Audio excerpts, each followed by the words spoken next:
दवाई का नाम है ग्रेविटी एज मेडिसिन। ये सबसे फास्ट काम करती है। इमरजेंसी मतलब इमीडिएट काम करना चाहिए, तो वो इमरजेंसी मेडिसिन है, वेरी वेरी फास्ट।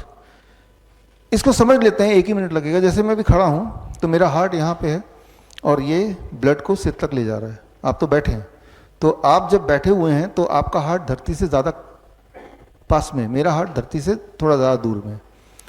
तो जितना दूर धरती से होगा हार्ट, उतना आपके हार्ट को ज़्यादा मेहनत करना पड़ेगा ब्लड को यहाँ भेजने में।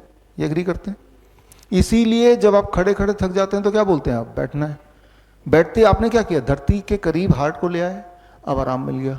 कई बार लोग बैठे बैठे थक जाते हैं तो क्या बोलते हैं? लेटना है।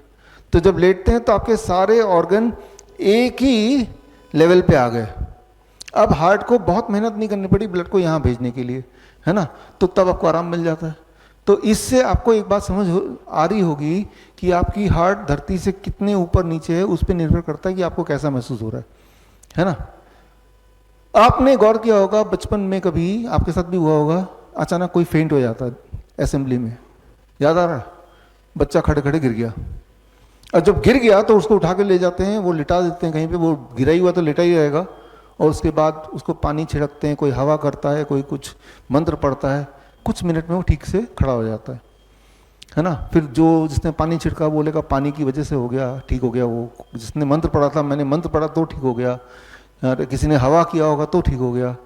जैसे ही वो उसको लिटाया, उसका हार्ट, उसका लंग, उसका ब्रेन सब एक ही लेवल पे आ गया। तो उसके blood circulation to the head restart हो गया इमीडिएटली। तो 2-3 मिनट के अंदर वो उठ के बैठ जाएगा, है ना?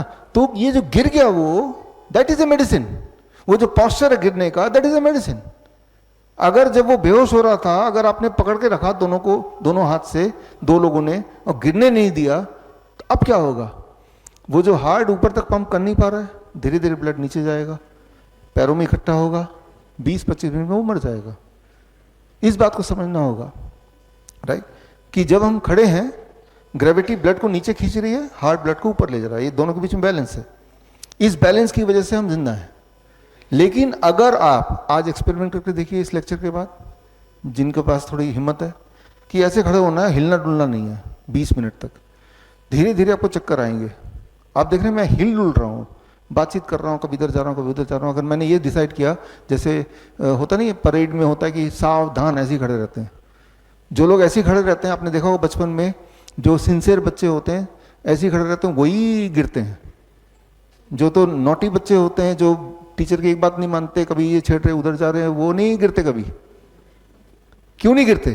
क्योंकि जब आप पैरों को मूव कर रहे हैं, जैसे मैं कर रहा हूं, तो इस बहाने ये जो काफ मसल्स है, this is called second heart, ये हार्ट को सपोर्ट कर रहा है to pump the blood up, right? जिससे बैलेंस मेंटेन हो रहा है। लेकिन जब मैं स्टिल खड़ा हूं तो ये सपोर्ट गायब है और हार्ट को अकेले काम करना पड़ रहा है। धीरे धीरे धीरे धीरे विद इन फ्यू मिनट्स आपका हार्ट कमजोर पड़ने लगेगा। ग्रेविटी ब्लड को नीचे ज़्यादा ताकत से खींचेगी, यहाँ ब्लड सप्लाई कम हो जाएगा, यहाँ ब्लड सप्लाई ज़्यादा हो जाएगा। अब चक्कर आएंगे और गिर जाएंगे, और गिरते ही इक्वेशन चेंज, सब एक ही लेवल पे आ गया।